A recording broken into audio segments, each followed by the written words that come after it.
tu nous conduis dans ton royaume pavé d'or, là où tes grâces nous ouvrent ton trésor. Tendre et véritable ami,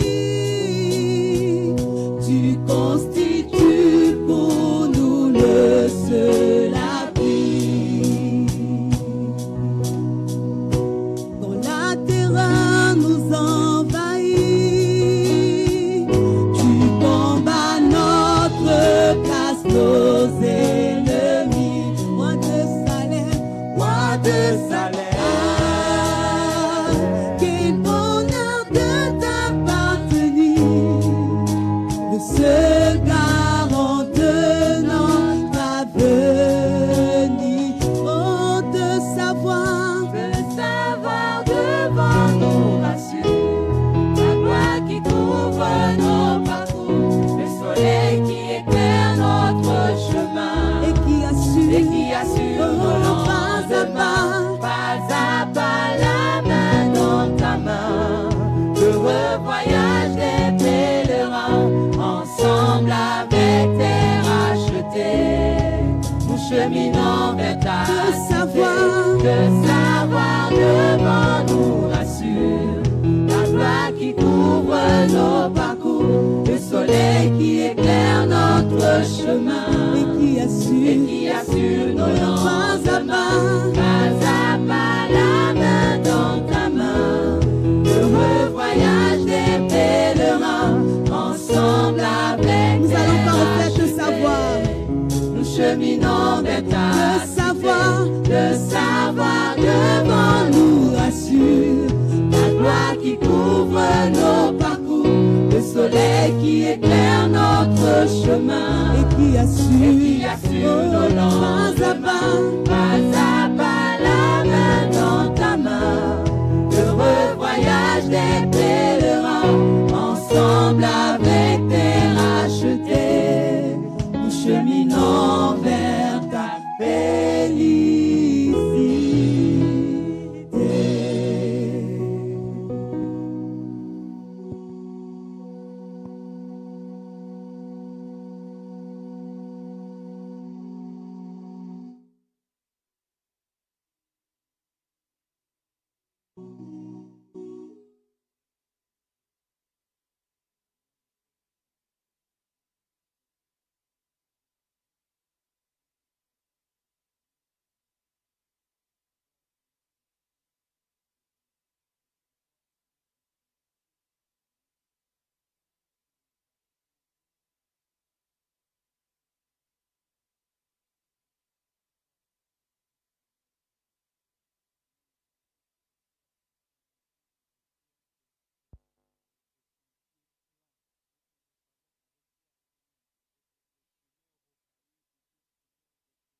Alléluia. Alléluia. Shalom, peuple de Dieu. Shalom, shalom. Que la grâce et la paix de notre Seigneur Jésus-Christ inondent nos cœurs ce matin. Amen. C'est un privilège pour moi de me tenir devant vous et de vous apporter la parole du Seigneur ce matin. Vous savez, depuis le début du mois, nous sommes enseignés sur le thème de la persévérance.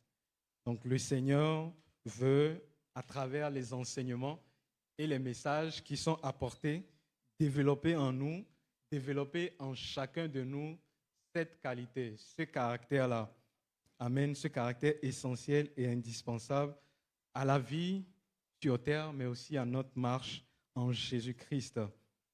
Donc c'est tout naturellement que ce matin, moi aussi, je m'inscris un peu dans cette logique-là pour nous inviter à méditer ensemble sur pourquoi et comment persévérer jusqu'au bout. Pourquoi et comment persévérer jusqu'au bout. Et pour cela, je vais m'appuyer sur les versets 21 et verset 22 du chapitre 14 de Actes des Apôtres. Et au fur et à mesure, nous allons faire usage d'autres passages pour nous édifier mutuellement.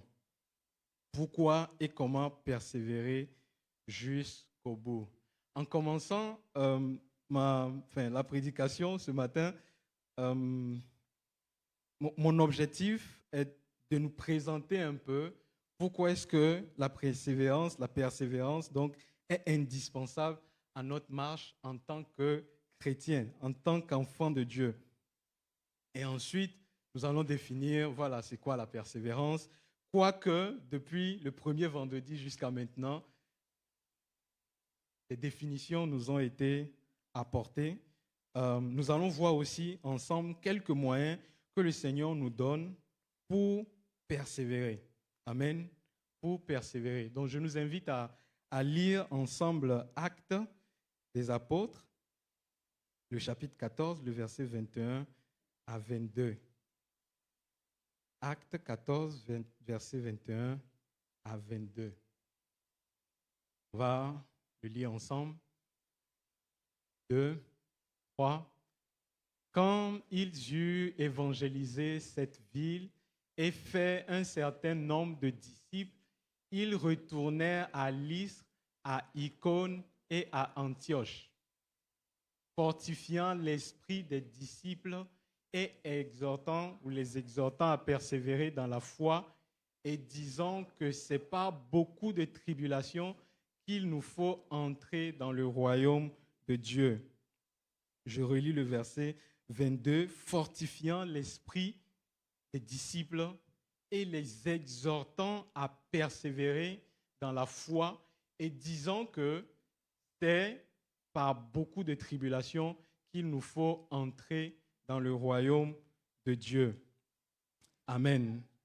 Bien-aimés dans le Seigneur, le texte que nous venons de lire nous plonge dans le premier voyage des frères Paul et Barnabas. Donc déjà au chapitre 13, nous pouvons voir comment est-ce que le Saint-Esprit les met à part, le Saint-Esprit les sépare, n'est-ce pas, pour la mission à laquelle il les a consacrés, il les a appelés. Et au chapitre 14, le voyage continue. Donc l'histoire continue de ce premier voyage missionnaire se relate toujours du premier verset au verset 22.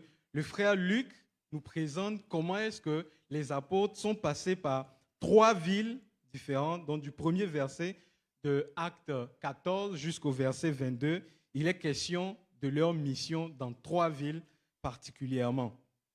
Donc le verset 1er au verset 7, nous voyons la première ville qui est Icône ou Iconium dans certaines versions. On voit comment est-ce que la prédication touche un grand nombre de païens qui décident de croire, d'embrasser la foi en Jésus-Christ. La deuxième ville, c'est Lystre. Ils vont décider de partir à Lystre parce qu'à Icône, la persécution va se lever. Au moment où la parole est annoncée avec puissance, il y a aussi des forces opposées, des forces contraires à la volonté de Dieu qui se lèvent contre eux et ils étaient obligés de partir. Arrivés dans cette ville de Lystre, démonstration de puissance, guérison spectaculaire d'un homme infirme.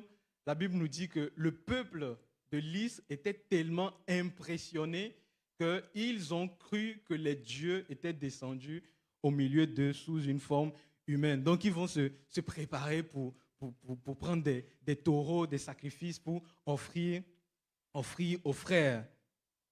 Mais très rapidement, ils vont passer de la célébration à la persécution. Je vais dire ça comme ça. Parce que la parole nous dit au verset 8 à 19 que des Juifs venant d'Antioche, venant d'Icône, vont retourner la foule contre eux, vont retourner le peuple contre eux, au point qu'ils vont lapider le frère Paul, l'apôtre Paul, et le laisser pour mort. Et la parole de Dieu nous dit que, entouré de frères, c'était à l'extérieur de la ville, entouré de frères, il va se relever. Amen. Il va se relever. Le Saint-Esprit va le fortifier. Lui qui était laissé pour mort, il va se relever. Et ce qui est bizarre, au lieu de fuir, il décide de retourner dans la ville, et je pense pour se reposer, puisque la parole nous dit que le lendemain, il reprend la route pour continuer sa mission, c'est-à-dire annoncer l'évangile. Donc c'est de Lystre, donc après qu'on l'ait lapidé, qu'il va décider de partir à Derbe. C'est ça la troisième ville, et c'est ça la dernière partie de ce chapitre, cette portion qui commence du premier verset jusqu'au verset 22. Donc c'est une fois arrivé à Derbe, une fois que leur mission a été terminée, que les apôtres maintenant vont décider de revenir sur leurs pas, de faire un chemin inverse, donc de retourner à Lystre, de retourner à Icône, et les villes qu'ils ont eu à parcourir dans le chapitre 13. On les a persécutés, n'est-ce pas? L'opposition s'est levée contre eux, et au lieu de retourner à Antioche de Syrie, leur point de départ, comme pour se reposer, parce que, les vacances pastorales, n'est-ce pas, ils en avaient besoin. Mais ils décident de repartir dans les villes où, justement, ils ont été persécutés. Et ils décident de remettre leur vie en danger, de remettre en question leur sécurité. Pourquoi nous dit la parole? Pour affermir les nouveaux convertis, les exhortant à persévérer dans la foi. Quand je méditais sur le passage, je me dis, si l'apôtre Paul était camerounais, on aurait dit de lui qu'il a des tendances suicidaires, quoi. N'est-ce pas? Parce qu'on vient de te persécuter, on vient de te lapider, et tu décides de retourner dans la ville. Tu retournes dans la ville. Et la parole de Dieu nous dit, pour affermir les nouveaux convertis, les exhortant à persévérer dans la foi. En d'autres termes, la persévérance dans la foi des nouveaux disciples était tellement importante pour le Seigneur et pour les apôtres qu'ils ne faisaient aucun cas de leur vie. Ils n'avaient pas donc peur de remettre leur vie, entre guillemets, en danger. La persévérance.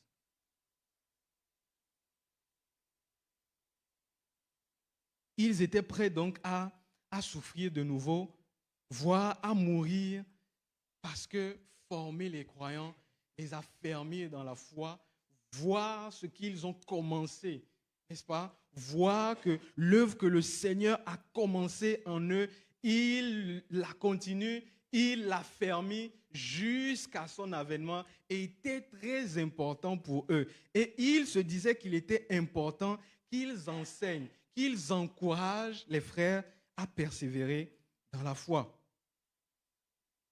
Après avoir dressé donc le contexte comme je viens de le faire, il convient, n'est-ce pas, de se demander qu'est-ce que la persévérance donc pour les disciples, n'est-ce pas?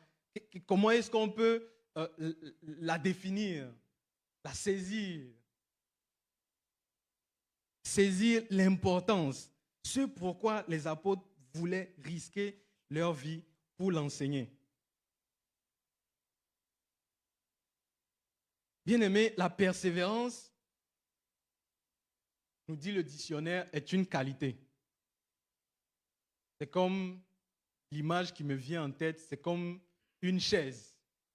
Une chaise peut avoir comme qualité la solidité, n'est-ce pas? C'est une qualité. Vous voyez ce que je veux dire? C'est une qualité. Et cette qualité permet à quiconque la possède de pouvoir, n'est-ce pas, avoir la capacité de maintenir des efforts dans le temps, dans la durée, afin d'atteindre un objectif malgré les défis, malgré les challenges qu'il peut rencontrer. Ainsi, quelqu'un qui est persévérant, c'est quelqu'un donc qui a en lui cette capacité de mobiliser sa volonté, de mobiliser, n'est-ce pas, la force intérieure pour pouvoir fournir des efforts et soutenir un engagement dans le temps pour atteindre, encore une fois, des objectifs, des objectifs, nonobstant les difficultés qu'il peut rencontrer. Donc, on ne peut pas parler de la persévérance sans parler des épreuves, sans parler des difficultés. On est d'accord? On ne peut pas parler de la persévérance sans parler des difficultés. Et justement, pour parler du contexte dans lequel nous sommes, de la vie chrétienne, de la marche en Christ, le patriarche nous a entretenu le dimanche dernier à ce sujet, pour dire que la vie chrétienne n'est pas toujours facile. La vie chrétienne n'est pas toujours facile. Souvent, c'est dur. Parfois, on est obligé de faire face à des résistances, à de la résistance spirituelle, des luttes même intérieures et de la pression qui vient de l'extérieur. Parfois, les choses ne se passent pas comme on le veut. On est d'accord? On fait les plans, on fait, n'est-ce pas, nos stratégies, un peu comme les disciples qui étaient dans la barque. Le Seigneur leur dit, suivez-moi, allons de l'autre bord. Ils obéissent, ils vont avec le Seigneur et les vents contraires se lèvent. Dans nos vies aussi, cela arrive. Si ce n'est pas ça, peut-être on s'engage dans l'exécution d'un projet, on veut réaliser quelque chose et on se rend compte, comme les disciples, vous vous rappelez de la prédication du pasteur Jean-Patrick Olofanga, qui parlait du fait que les disciples ont cherché à pêcher du poisson toute la nuit, n'est-ce pas? Donc toute la nuit, ils ont fait des efforts, ils ont persévéré, mais il n'y avait pas de résultat. Pour nous aussi, il arrive que nous passions par des temps comme ça, où on se demande pourquoi est-ce que les choses doivent ou sont si difficiles. Et parfois, c'est une parenthèse rapide, lorsque certaines sœurs traversent des moments difficiles, entre guillemets, pour ce qui concerne les femmes, elles disent, mais il faut qu'on questionne Ève. Il faut qu'on questionne Ève, parce que là, c'est trop. Il nous arrive aussi, n'est-ce pas, de passer par des temps difficiles où on a envie d'abandonner, où on se pose la question de savoir qu'est-ce qui nous a amenés ici. Est-ce que Dieu nous a abandonnés? Est-ce qu'il ne nous aime plus? Ces questions, bien aimés, sont légitimes. Et c'est normal de les poser. Lorsqu'on fait face à l'impuissance ou à la déception, lorsqu'on commence quelque chose et on se rend compte qu'on s'est trompé, n'est-ce pas, dès le commencement. Peut-être c'est dans le choix d'une filière ou bien dans le choix de relations ou, je vais dire, d'un frère ou d'une sœur pour cheminer. Peut-être c'est le choix même d'une ville de résidence, n'est-ce pas? C'est le choix pour postuler à un travail. On peut faire le choix et arriver à la fin se dire que finalement, les choses ne se passent pas comme on les avait prévues, n'est-ce pas? Et le Seigneur, en fait, ce qu'il nous faut comprendre, c'est que le Seigneur permet ces choses, comme la sœur Delvine nous l'a dit tout à l'heure, le Seigneur permet ces choses dans sa sagesse, n'est-ce pas, afin de nous former. Vous savez, le Seigneur ne nous a pas fait parfait. Le Seigneur nous a fait de sorte qu'il nous a soumis à la loi de l'évolution, à la loi de la croissance, à la loi du développement. Donc, tout ce que le Seigneur a créé, à part ce qui est sorti, entre guillemets, spontanément, lorsque le Seigneur a parlé dans Genèse. Vous savez, lorsque le Seigneur a ordonné, il dit que la terre produise de la végétation, les plantes ont poussé naturellement. La parole ne nous dit pas que le Seigneur a semé des graines, n'est-ce pas? La parole ne nous dit pas que non. Mais à partir de ces plantes-là, il va falloir que la vie se développe. Et pour que la vie se développe, il faut du temps. Nous aussi qui sommes, comment on dit, des êtres vivants, n'est-ce pas? Nous sommes soumis à cette loi. Nous sommes soumis à cette loi de la croissance. Notre connaissance n'est pas parfaite, n'est-ce pas? Nous apprenons à connaître avec le temps. Parfois, lorsque nous apprenons de certaines choses, certains instruments, certaines situations de la vie, nous ne le faisons pas en un coup, n'est-ce pas? Nous le faisons étape par étape, parce que justement, le Seigneur nous soumet à la loi de la croissance. Et lorsqu'il permet que les épreuves arrivent, c'est justement pour que ça soit un catalyseur ou des catalyseurs de notre transformation. Alléluia. Pour que ce qu'il a posé en nous, ce qu'il a déposé en nous, puisse croître, puisse se développer, que nous puissions grandir et atteindre le plein potentiel qu'il nous a donné. Voilà pourquoi le frère Jacques, dans son livre au chapitre 1er, le verset 2 à 4, il dit « Considérez comme un sujet de joie complète. Considérez comme un sujet de joie complète les diverses épreuves auxquelles vous pouvez être exposés, sachant que la mise à l'épreuve de votre foi produit la persévérance. » La version second 21 utilise la persévérance. Produit la persévérance. Mais il faut que la persévérance accomplisse parfaitement sa tâche. C'est comme si la persévérance a une mission à accomplir dans la vie des croyants que nous sommes. Et donc, quelqu'un qui manque de persévérance, c'est quelqu'un en quelque sorte qui manque de l'accomplissement de quelque chose que le Seigneur lui réserve, n'est-ce pas? Quelqu'un qui manque de persévérance, manque de quelque chose qui va lui permettre de pouvoir tenir et d'avancer dans sa marche chrétienne. Et nous pouvons voir que c'est la stratégie de Dieu. La sœur Delvine a utilisé un terme. C'est l'école de Dieu. Amen. C'est l'école de Dieu. C'est comme ça qu'il nous enseigne. Lorsque nous persévérons, nous développons des muscles spirituels. Amen. Lorsque nous faisons face à des épreuves, à des situations compliquées qui nous assaillent de toutes parts et que nous décidons de tenir bon en puisant nos forces dans le Seigneur, nous développons le muscle spirituel. Vous savez, lorsqu'on va à la salle, à force de persévérer, bon, les abdos sortent, n'est-ce pas? À force de persévérer, à force de tenir, à force de soutenir, n'est-ce pas, cet objectif qu'on veut atteindre, il y a des choses qui se passent dans notre corps ou sur notre corps. Et c'est pareil aussi, lorsque nous persévérons, des choses aussi se passent dans notre homme intérieur. Amen. Des choses se passent dans notre homme intérieur.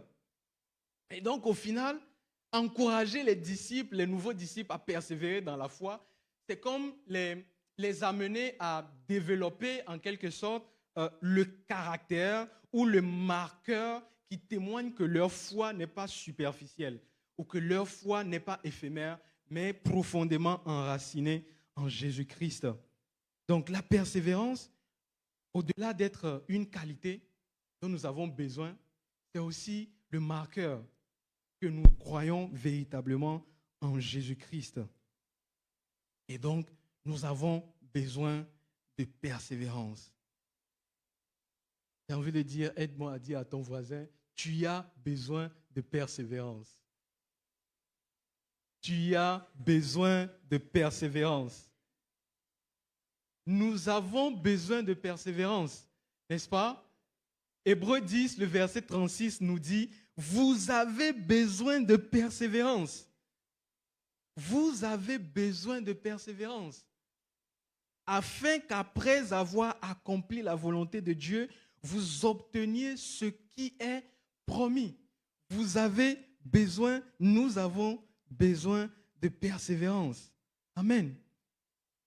À ce niveau, donc, la question essentielle, ou une question essentielle se pose, de savoir comment donc pouvons-nous persévérer. Comment donc pouvons-nous persévérer dans la foi? Quels sont les moyens que le Seigneur met à notre disposition pour nous encourager à persévérer dans notre marche chrétienne? J'ai noté 5 choses. La première chose pour moi que je veux partager avec nous, c'est de comprendre la nature de la vie chrétienne. Les images auxquelles on compare la vie chrétienne. La dernière fois, lorsqu'on faisait les affermissements sur la communion fraternelle, nous avons vu que l'assemblée des chrétiens était comparée, n'est-ce pas, à 3 types d'images. La vie chrétienne aussi est comparée à plusieurs images.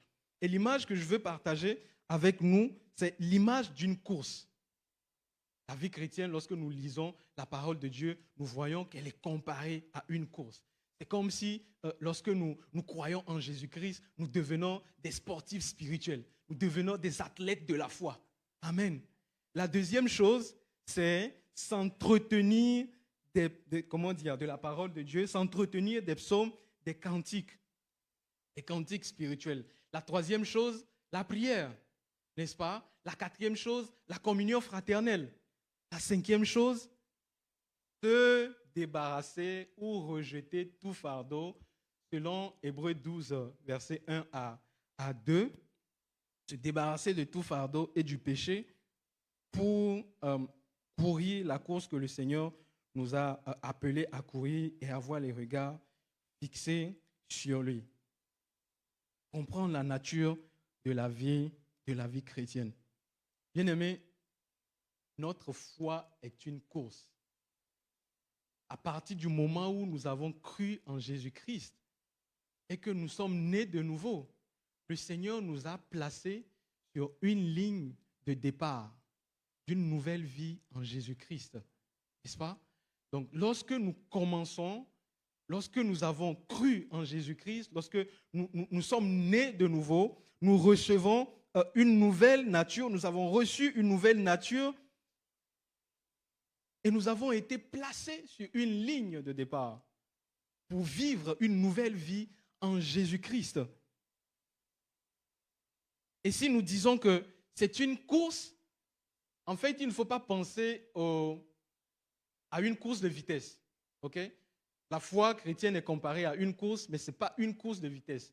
Ce dont l'apôtre Paul parle, c'est plus une course, chez nous on dit résistance. C'est comme un marathon, en quelque sorte. Okay? C'est comme un marathon. C'est à ce type de discipline qu'est associée la notion de persévérance, de discipline. Vous savez, lorsqu'on fait la vitesse, on est plus dans une explosion d'énergie. Lorsqu'on veut courir une course de vitesse, on mobilise nos ressources le maximum possible pour courir le plus vite possible et arriver au plus vite, n'est-ce pas? Pour courir le plus vite et arriver au plus vite. La vie chrétienne dure toute la vie. En tout cas, que le Seigneur nous donne. Que le Seigneur nous donne. C'est un marathon spirituel que le Seigneur nous invite à courir. Et l'apôtre Paul dit dans 1 Corinthiens 9, le verset 24 à 25, dit, ne savez-vous pas que ceux qui courent dans un stade courent tous, mais qu'un seul remporte le prix? Courez de manière à le remporter. Tous ceux qui combattent s'imposent toute espèce d'abstinence. D'autres versions disent toute espèce de discipline. D'autres encore, toute espèce de privation. Lorsque nous comprenons que nous sommes dans une course et que nous acquérons ou nous nous donnons la mentalité d'athlète, il y a certaines choses que naturellement nous acceptons, n'est-ce pas? Lorsque nous nous disons que ce à quoi le Seigneur nous appelle est une course, cela voudrait dire que nous avons besoin de persévérance, nous avons besoin d'endurance. Donc, face aux problèmes, aux défis, aux difficultés, nous nous conditionnons d'une certaine manière, n'est-ce pas, à résister, à persévérer, à tenir bon. Et donc, cela va ôter de nos têtes toute illusion que les choses seront faciles. Lorsque les gens font le marathon, le chemin est périlleux. Vous imaginez courir plus de 40 kilomètres pour les professionnels, si tu veux t'arrêter sur le chemin, tu t'arrêtes. Mais ces personnes-là sont dans une course de performance. Et ce qui se passe, c'est qu'ils sont entourés d'une équipe, n'est-ce pas? Ils sont accompagnés par des gens de leur staff, de leur équipe, qui les aident au cours du chemin. Ils se sont déjà conditionnés que ça ne sera pas facile. Ça ne sera pas facile. Et comprendre donc cela va nous aider à persévérer. Pour moi, c'est d'abord la première étape. La deuxième étape, s'entretenir par des psaumes et des cantiques en chantant à Dieu des louanges. C'est ce que nous voyons dans Éphésiens 5, le verset 19. L'apôtre Paul dit, entretenez-vous par des psaumes, par des hymnes et par des cantiques spirituels, chantant et célébrant de tout votre cœur les louanges du Seigneur. Bien-aimé, dans entretenir, il y a entretien, n'est-ce pas? Dans entretenir, il y a maintenance. Dans entretenir, pour appliquer à d'autres contextes, il y a l'idée de nourrir. Par exemple, on ajoute du bois au feu pour le nourrir, pour l'entretenir, n'est-ce pas? C'est utilisé. Donc, entretenir, c'est faire durer, c'est entourer de soins. Voilà. Donc, lorsque l'apôtre Paul dit s'entretenir, entretenez-vous de psaumes, il nous invite à prendre soin de nous-mêmes, n'est-ce pas? Il nous invite à prendre soin de nous-mêmes, de notre santé spirituelle, à prendre soin de nous-mêmes sur le plan physique, sur le plan émotionnel.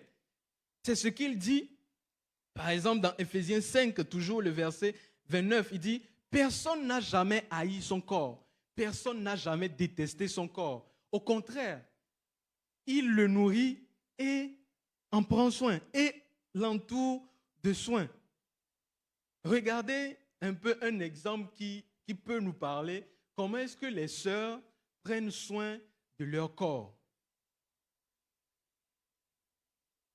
Comment est-ce que les sœurs prennent soin de leur corps? Vous savez, certaines sœurs n'utilisent pas n'importe quelle crème, n'importe quelle lotion. C'est vrai, n'est-ce pas? Parce qu'elles cherchent à prendre soin de leur corps, à rendre toujours leur peau jeune, n'est-ce pas? C'est comme si je dis quelque chose de bizarre. Il y a des crèmes dont le prix dépasse le loyer de certaines personnes ici. Hein. C'est vrai. C'est vrai. Je ne suis pas en train de dire que c'est mauvais. Ce que je dis, c'est que regardez où est-ce qu'on va, n'est-ce pas, pour entretenir notre corps. Lorsque l'été s'approche, il y a des frères qui arrêtent de manger n'importe quoi, n'est-ce pas, pour avoir, pour la plage qui arrive. Ils entretiennent leur corps parce qu'ils savent qu'ils veulent atteindre un objectif. Donc, ils nourrissent leur corps.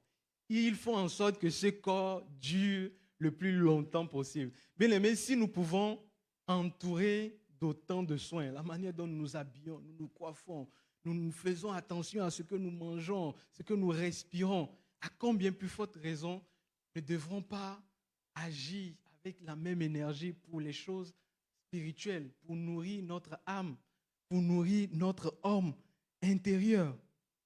Le corps est voué à disparaître, n'est-ce pas? Paul dira que notre homme extérieur se détruit. Il est appelé à se détériorer, à retourner à la poussière. Mais nous revêtons, ou plutôt notre homme intérieur se renouvelle. Pendant que l'homme extérieur, nous l'entourons de soins, il est appelé à se détruire, à disparaître. Mais l'homme intérieur doit être renouvelé. Et l'apôtre Paul nous dit que cela se fait par les psaumes, par les cantiques, par les hymnes spirituels, qui s'entretenir. De la même manière que nous mangeons, nous avons des programmes, n'est-ce pas, de nutrition. Le Seigneur nous dit, entretenez-vous aussi par des psaumes. N'est-ce pas vrai que parfois, lorsque nous n'avons pas de force pour prier et que nous ouvrons tout simplement un passage des psaumes, nous trouvons des mots. C'est comme si le psalmiste parle à notre place et nous donne des forces, n'est-ce pas? Nous trouvons la force dans les mots qu'il nous donne pour pouvoir prier, pour pouvoir nous édifier. Les hymnes spirituels. Parfois, le Saint-Esprit nous inspire un chant. Nous ne passons pas des temps difficiles, des temps d'épreuve. Mais le Seigneur nous inspire un chant à fredonner avec des paroles qui nous font tellement du bien et nous remplissent. C'est vrai, c'est des choses qui existent et dont le Seigneur veut qu'on s'entretienne continuellement. Il s'agit ici de s'entretenir. La prière, troisième chose. Le Seigneur dit, Matthieu 26, verset 41, « Veillez et priez afin de ne pas entrer en tentation.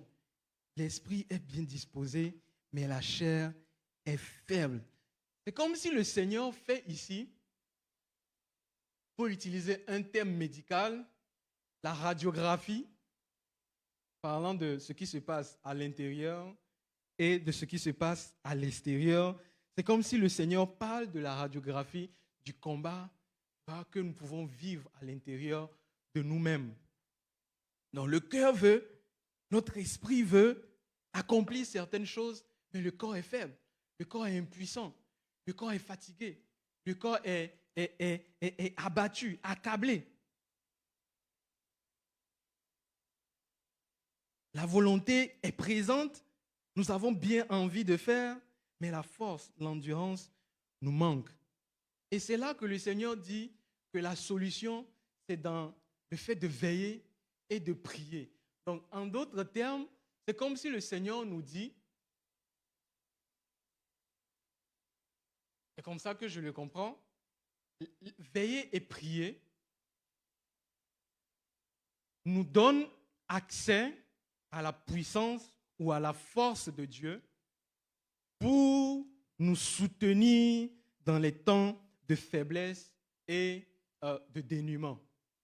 Donc la prière, la veille, nous ouvre à la puissance de Dieu, nous ouvre à sa force. Voilà pourquoi l'apôtre Paul dit, puisez votre force en Dieu. Donc par la prière, nous avons accès à la force ou aux capacités que le Seigneur met à notre disposition pour persévérer. Parfois, nous pensons, quand nous avons souvent de longues journées, on dit, Seigneur, j'ai tellement de choses à faire que je ne peux pas prier maintenant. On va prier après, quand j'aurai un peu plus de temps. Il y a Martin Luther, le réformateur, qui dit, j'ai tellement de choses à faire qu'il me faut passer 3 heures dans la prière pour les accomplir. Je ne sais pas si vous voyez un peu le paradoxe. Donc, j'ai tellement de choses à faire. Le temps me manque pour accomplir des choses, mais je réalise que si je ne prie pas, je n'aurai pas la force nécessaire pour les accomplir. Et bien plus, je n'aurai pas la force pour persévérer.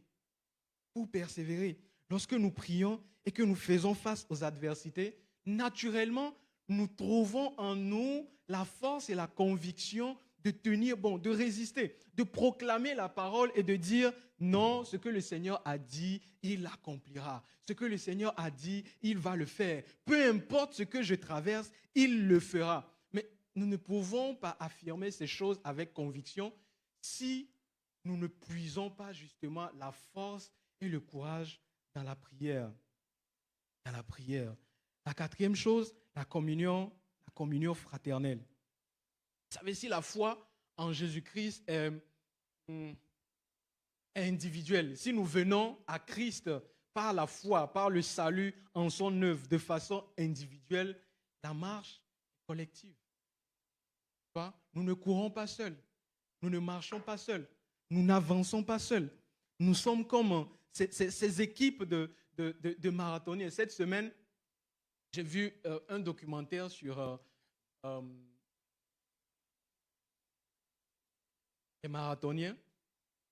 Comment est-ce que la personne essayait de montrer qu'est-ce qui fait que deux nations, c'est-à-dire les Éthiopiens et les Kenyans, dominent la discipline.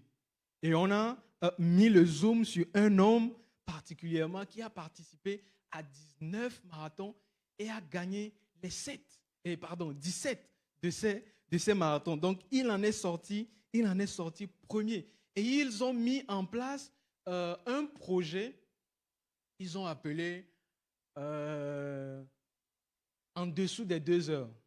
En dessous des 2 heures. Il était question de développer des stratégies, des techniques, les chaussures qu'il faut, les vêtements qu'il faut, la manière de courir qu'il faut pour amener l'athlète à passer de 2h30 par exemple qu'il faisait, 2h10, 2h05 en dessous des 2 heures. Et c'était impressionnant les stratégies qu'ils avaient mis en place. Et effectivement, ils avaient réussi, l'athlète en question, sauf que ce n'était pas homologué, ce n'était pas reconnu comme une course officielle. Donc, ce chronomètre n'avait pas été validé. Mais lorsqu'on parle de lui, on parle quand même de quelqu'un qui a réussi à passer en dessous des 2 heures en courant un marathon, plus d'une 40aine de kilomètres. Waouh! Et il l'a fait parce que les gens l'avaient entouré. Il y avait des gens qui pouvaient s'organiser, on les appelait les lièvres. Donc, ils s'organisaient pour être devant lui afin de fendre le vent qui venait. Vous savez, quand on court, on fait face à la résistance de vent, n'est-ce pas? Donc, ils avaient organisé les lièvres pour qu'en courant, ils puissent en fait diminuer la résistance du vent le maximum possible. Et je crois que c'est pareil aussi pour la foi. Et vous allez voir que ces gens ne sont pas en compétition, n'est-ce pas? Lorsque ces lièvres courent avec l'athlète en question, ils ne sont pas en compétition. Et c'est pareil aussi pour nous. Lorsque nous courons notre marche ou nous courons la course de la foi, nous ne sommes pas en compétition les uns avec les autres. Au contraire, nous courons ensemble pour tâcher de recevoir la couronne de justice qui nous est réservée. Vous savez, nous sommes dans une course, et il y a de ces courses-là qui existent où ce n'est pas le temps qui compte, mais c'est le fait d'avoir fait l'expérience et d'avoir fini la course. Parce que l'épreuve est tellement difficile que le plus important n'est pas le temps que tu as fait, mais c'est de réussir à l'achever. Et je pense que la foi est pareille.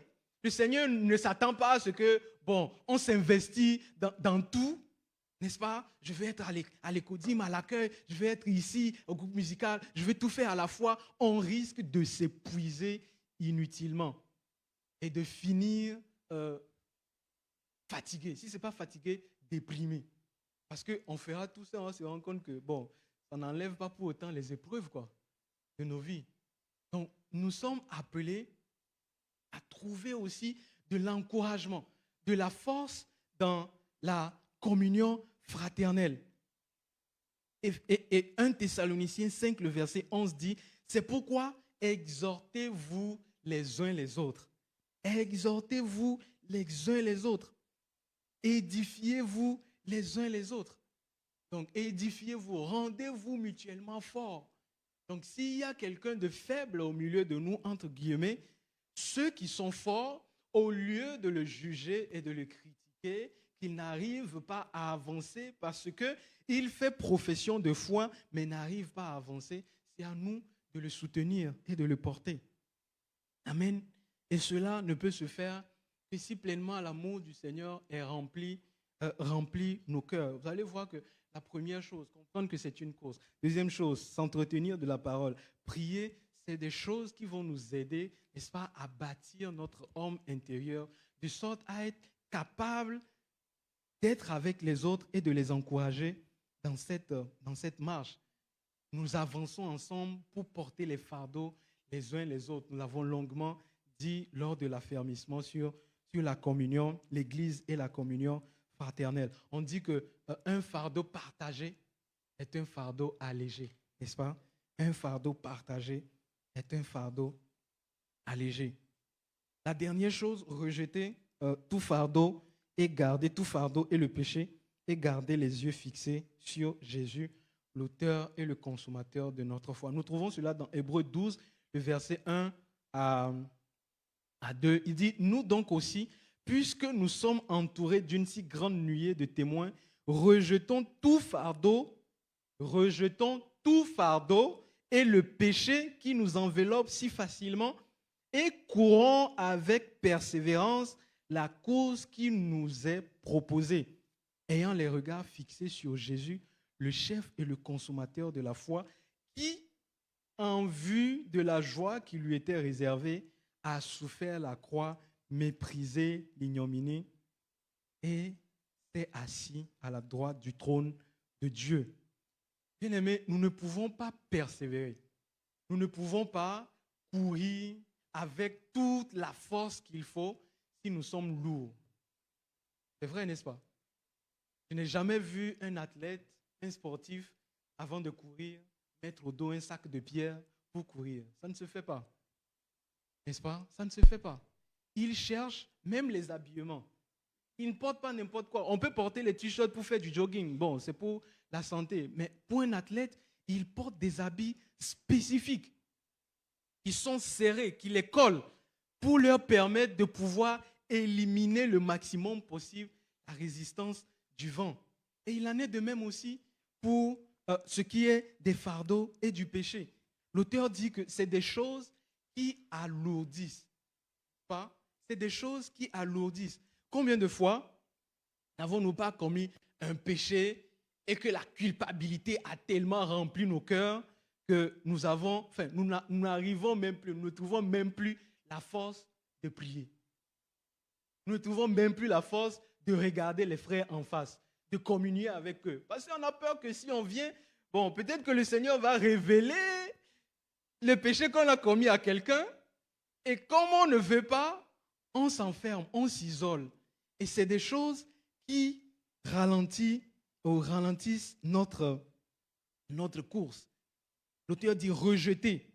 Il ne dit pas prier pour que Dieu les enlève, mais rejeter tout fardeau. Donc c'est à nous de les identifier. En fait, ces fardeaux peuvent être un projet qu'on a commencé, voilà, sans demander l'avis du Seigneur, et on avance et on fait face à des difficultés. Les fardeaux peuvent être de la blessure, des blessures de l'âme que nous traînons, n'est-ce pas? Parce que c'est des choses qui vont nous empêcher de pouvoir, par exemple, communier correctement avec les frères et bénéficier, entre guillemets, de ce moyen que le Seigneur nous donne pour persévérer. Les fardeaux peuvent être une relation toxique. Une relation toxique, quelqu'un avec qui tu es et la personne, au lieu de t'encourager, n'est-ce pas, à persévérer dans les choses de Dieu, la personne t'encourage plutôt, ou par sa manière de faire, t'amène à persévérer dans les choses du monde. Ça peut être une relation toxique. C'est à nous de prendre la décision de façon consciente pour les enlever. Et le Seigneur dit, gardez par-dessus tout les yeux sur moi. Il s'agit d'orienter notre espérance, notre identité, d'orienter notre volonté, notre vision sur celui qui est allé jusqu'au bout de sa course, de celui qui n'a pas abandonné, de celui qui a atteint la ligne d'arrivée et qui nous attend à la ligne d'arrivée. La parole dit qu'il est celui qui a fait naître en nous la foi, n'est-ce pas? Et qui va l'amener jusqu'à son accomplissement, avoir les regards fixés sur lui. Je ne veux pas m'étaler sur ça, je nous envoie à la première prédication du mois. Quelqu'un se rappelle? Avec le frère Manassé, il en parle longuement. Frères et sœurs, ces moyens, sinon ces skills, on peut les appeler skills, sinon ces tips que nous venons de citer, ont été pratiqués par la première communauté. C'est ce que nous voyons dans Acte 2, le verset 42 à 43. La parole nous dit, ils persévéraient dans l'enseignement des apôtres, dans la communion fraternelle, dans la fraction du pain et dans les prières. Et la conséquence de cela, c'est que la crainte s'emparait de chacun et il se faisait beaucoup de prodiges et de miracles par les apôtres. Bien-aimés, la persévérance amène à ce que la puissance de Dieu se manifeste dans nos vies. Pour finir, j'ai envie de dire, tenons ferme à la foi, gardons cette promesse que le plus important n'est pas de professer notre foi en Jésus-Christ, mais de persévérer jusqu'au bout. Le Seigneur dit, celui qui persévérera jusqu'à la fin sera sauvé. Nous pouvons le voir dans Matthieu 24, le verset 13. Celui qui persévérera jusqu'à la fin sera sauvé. Que le Seigneur nous fortifie, que le Seigneur vous fortifie dans cette noble course et que par-dessus tout, la gloire lui soit rendue par nos vies. Amen. Nous allons prier. Je vais prier pour nous. Seigneur, nous te bénissons pour cette parole ce matin. Ta parole nous dit, Seigneur, que au temps où les Israélites en avaient le plus besoin, tu envoyas ta parole et ta parole guérit. Seigneur, nous voulons croire ce matin qu'en envoyant cette parole ce matin, c'est pour nous encourager encore, c'est pour nous fortifier.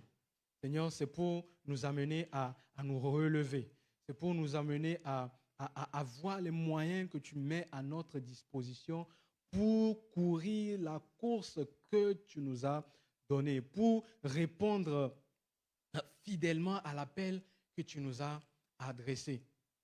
Seigneur, la force se trouve en toi. Lorsque nous parlons de persévérance, Seigneur, nous disons que nous persévérons parce que le Saint-Esprit produit la persévérance en nous. Et de même que les apôtres ont enseigné aux disciples comment persévérer, nous croyons qu'il est important aussi de recevoir des orientations sur comment persévérer.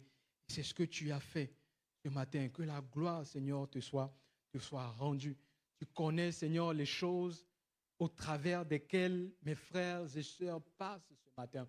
Tu connais les difficultés, tu connais les épreuves, tu connais, Seigneur, comment quelqu'un souffre au-dedans de lui, se plaint au-dedans de lui. Tu connais les soupirs que quelqu'un exprime. Tu connais tout ça. Et voilà pourquoi tu veux le fortifier ce matin par ta toute puissance. Tu veux le fortifier ce matin par ton Esprit Saint. Voilà pourquoi tu veux ranimer l'esprit abattu en lui. Voilà pourquoi tu veux fortifier son esprit et l'exhorter à persévérer. Car le chemin est encore à parcourir, car le chemin est encore long, mais qu'il peut compter sur toi. Seigneur, nous voyons que lorsque les disciples persévéraient, la crainte s'emparait d'eux et ils se faisaient beaucoup de prodiges par eux. Seigneur, je prie que beaucoup de prodiges se passent au milieu de nous. Seigneur, que les signes et les prodiges nous accompagnent parce que nous persévérons dans ta parole. Seigneur, que les montagnes, Seigneur, s'aplanissent parce que nous persévérons en toi. Seigneur, que les obstacles soient enlevés parce que nous persévérons en toi. Seigneur, que toute forme de barrière soit brisée parce que nous persévérons en toi. Seigneur, qu'au-delà de tout, Seigneur, que ces projets de nous bâtir, mais aussi de faire en sorte que nous ressemblions à Jésus-Christ, Seigneur, s'accomplissent pleinement dans nos vies. Seigneur, nous refusons de commencer et de ne pas achever. Nous refusons, Seigneur, de commencer, Seigneur, et de regarder en arrière. Nous refusons, Seigneur, de courir et de nous laisser distraire, Seigneur, par les autres coureurs. Nous refusons, Seigneur, de regarder au sol plutôt que de regarder à la ligne d'arrivée. Seigneur, garde nos yeux fixés sur toi. Garde nos yeux fixés sur toi. Et que lorsque tu reviens bientôt, que tu puisses nous dire, bon et fidèle serviteur, entre dans la joie de ton maître. Seigneur, merci parce que tu le fais pour notre édification et pour la gloire de ton nom. C'est dans le nom de Jésus que nous avons prié et nous disons tous ensemble, Amen.